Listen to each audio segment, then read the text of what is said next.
Hello दोस्तों, तो कैसे हैं आप लोग।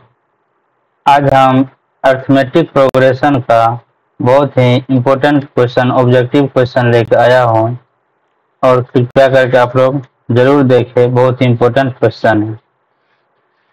तो चलिए बिना देरी किए हुए शुरू करते हैं। पहला क्वेश्चन है, एपी का 10वां पद 5, 8, 11, 14 है।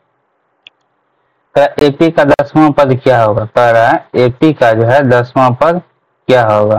हमको पहला पद जो है सो पहला पद हमको ए बराबर दिया हुआ है 5।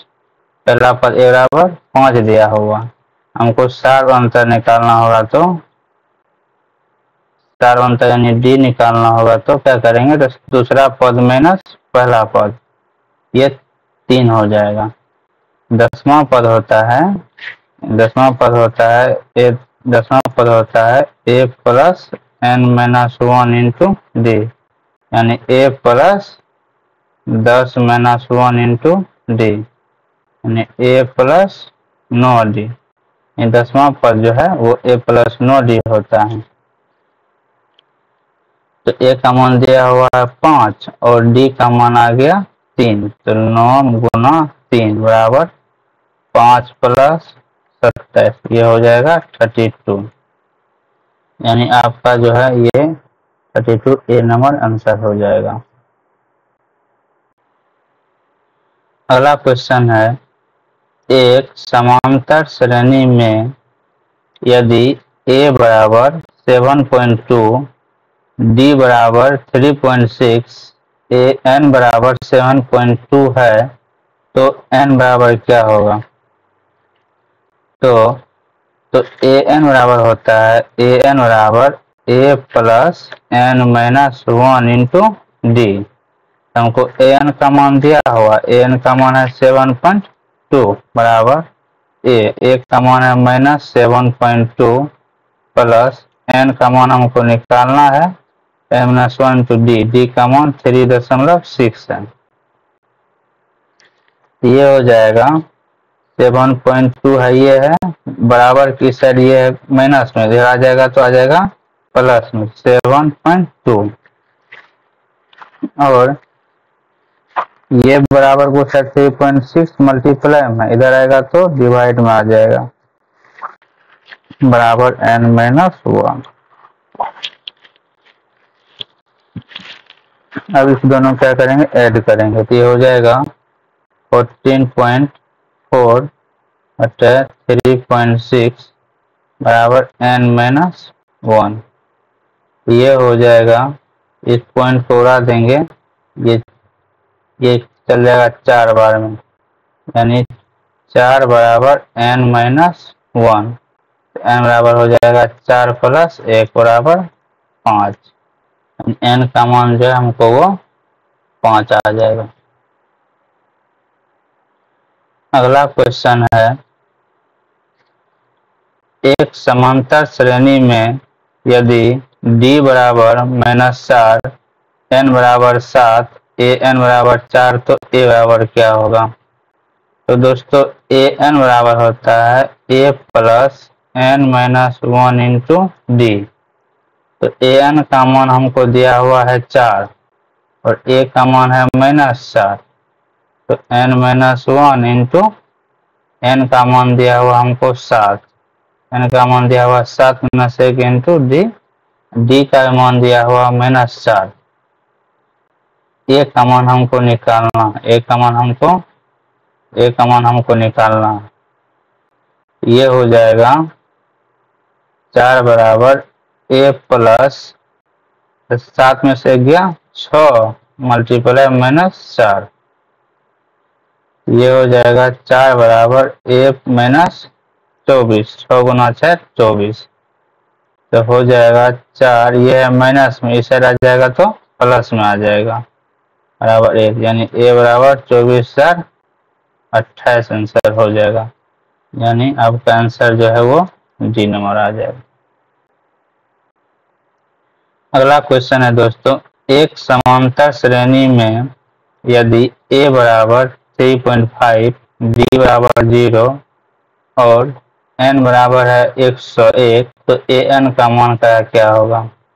तो ए एन बराबर होता है a plus n minus 1 into d. तो ए एन बराबर क्या होगा? ए एन बराबर ए का मान दिया हुआ 3.5 प्लस n है 101 माइनस 1 और डी का मान 0। तो 0 को किसी भी संख्या को गुना करेंगे तो वो 0 ही होता है, यानी ए एन बराबर हो जाएगा 3.5 प्लस 0, यानी ए एन बराबर होगा 3.5, यानी ये आपका आंसर आ जाएगा 3.5। अगला क्वेश्चन है एपी का 11वां पद -5/2 0 और 5/2 है। एपी का 11वां पद का है निकालने के लिए ए बराबर है -5 और डी का मान निकालना होगा, तो दूसरा पद में से पहला को क्या करेंगे? घटा देंगे। ये हो जाएगा -5/2 और प्लस 5, यानी -5 लघुत्तम ले लेंगे, ये आ जाएगा 2 -5 और प्लस 10, यानी लघुत्तम हो जाएगा 5/2, यानी शार्प अंतर जो हमको वो 5/2 हो जाएगा। हमको क्या निकालना है? हमको निकालना 11वां पद। तो 11वां पद जो है वो होता है a प्लस 10d। ए का मान कितना?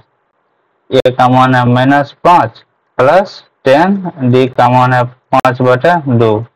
इससे ये कट जाएगा 5 बार में, तो -5 प्लस 25 इक्वल टू हो जाएगा आपका 20 आंसर। ये आपका 20 आंसर बी नंबर हो जाएगा। अगला क्वेश्चन है उस समांतर श्रेणी का 21वां पद क्या होगा जिसके प्रथम दो पद -3 और 4 है। यानी प्रथम दो पद, यानी प्रथम दो पद जो है यानी -3 है फिर 4 है, इसी तरह से दो जा रहा है। 21वां पद क्या होगा? 21वां पद पूछ रहा है। इसमें ए का मान हो जाएगा -3, हमको डी का भी मान चाहिए क्योंकि 21वां पद होता है ए प्लस 20d। तो डी का मान आ जाएगा, तो 4 हम से घटा देंगे पहला पद को, यानी 4 प्लस 3 बराबर 7। डी का मान आ गया 7। ए का मान है -3 प्लस 20 गुना 7, -3 प्लस 140, यानी आपका आ जाएगा answer, right answer 137, B number answer. अगला सवाल है यदि किसी समांतर श्रेणी का दूसरा पद 13 है, यानी पहला पद ये और दूसरा पद यहाँ पर 13 दिया हुआ, और पांचवा पद 25 है, यानी तीसरा चौथा पांचवा पद जो है 25 है, तो सातवां पद क्या होगा? दूसरा पद पूछ रहा है, यानी ए प्लस डी का मान दिया हुआ है 13 और पांचवा पद ए प्लस 4d का मान दिया हुआ है 25। इसको क्या करेंगे? घटा लेंगे। ए से एक कट जाएगा, 3 में से एगो डी गया, 4 में से एगो डी गया, तो बचा -3d बराबर ये हो जाएगा -12। इससे ये कट गया, तो डी बराबर हो जाएगा 12/3, यानी डी का मान हो जाएगा 4, यानी हमको डी का मान आ गया 4। जैसे ही डी का मान 4 आ गया, तो इसमें समीकरण 1 मान लेते हैं, इसको 2 मान लेते हैं, किसी एक में पुट कर दिए, तो ए प्लस डी बराबर होता है 13 दिया हुआ है, ए प्लस डी का मान है 4 बराबर 13। ए बराबर हो जाएगा 13 - 4, ए बराबर आ जाएगा 13 में से 4 अगर घटेगा तो आ जाएगा 9। तो पूछ रहा है सातवां पद होता है ए प्लस 6d, यानी ए का मान आ जाएगा 9, डी का मान 4, तो 6 गुना 4, तो 9 प्लस 6 के 24, तो 24 है 9 आ जाएगा 30 है 3 33, यानी आपका राइट आंसर जो है वो 33 हो जाएगा। अगला क्वेश्चन है AP 21, 42, 63, 84 का कौन सा पद 210 है? कौन सा पद 210 है? यानी हमको an बराबर निकालना a plus n minus 1 into D होता है। तो an का मान दिया हूँ कितना 210, n का मान कैसे निकालें? a पहला पद है 21 प्लस n माइनस 1 और d का मान आ जाएगा 42 में से 21 घटाएंगे तो वो 21 हो जाएगा, d का मान भी 21, यानी 210 माइनस 21 ये है गुणम, इस साइड आ जाएगा तो भागाम बराबर n माइनस 1। तो 210 में 0 में से 1 गया 9, यहाँ बचा कितना? यहाँ बचा 20 में 2 गया 18 बटे 21 बराबर n माइनस 1। इससे ये 9 बार में कट गया तो हो जाएगा 9 बराबर n माइनस 1, n हो जाएगा 9 प्लस 1 बराबर 10, यानी 10वां पद जो है वो 210 होगा। फिर अगला क्वेश्चन है यदि किसी समांतर श्रेणी का सार अंतर 5 दिया है तो a18 माइनस a13 क्या होगा?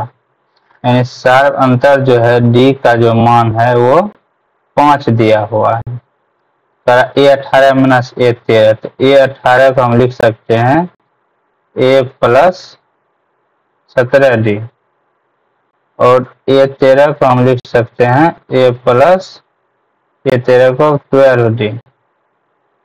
तो d का मान हमको दिया हुआ है, यानी इसको a18 का मान ये आ गया और a13 का मान ये गया। प्रश्न में कह रहा a18 माइनस a13 इसको घटाना है, तो इससे ये घट गया, ये कट गया, बचा 5d। तो d का मान है 5, तो 5 गुना 5 बराबर 25, आंसर सी नंबर हो जाएगा। अगला क्वेश्चन है उस समांतर श्रेणी का सार अंतर क्या है जिसमें a18 माइनस a14 बराबर 32 दिया हुआ है? यानी a18 माइनस a14 का जो है मान वो 32 दिया है। a18 हो जाएगा a plus 17d minus a14 हो जाएगा a प्लस 13d बराबर 32। सार अंतर पूछ रहा है तो हो जाएगा a plus 17d minus a minus 13d बराबर 32। a से ये a कट गया, 17 में से 13 गया तो 4d बराबर 32, तो हो जाएगा d बराबर 32 बटे 4 इक्वल टू 8, यानी d का मान आ जाएगा 8। अगर दोस्त को आप लोग अच्छा लगा होगा जरूर लाइक सब्सक्राइब कर दीजिएगा। थैंक यू दोस्त।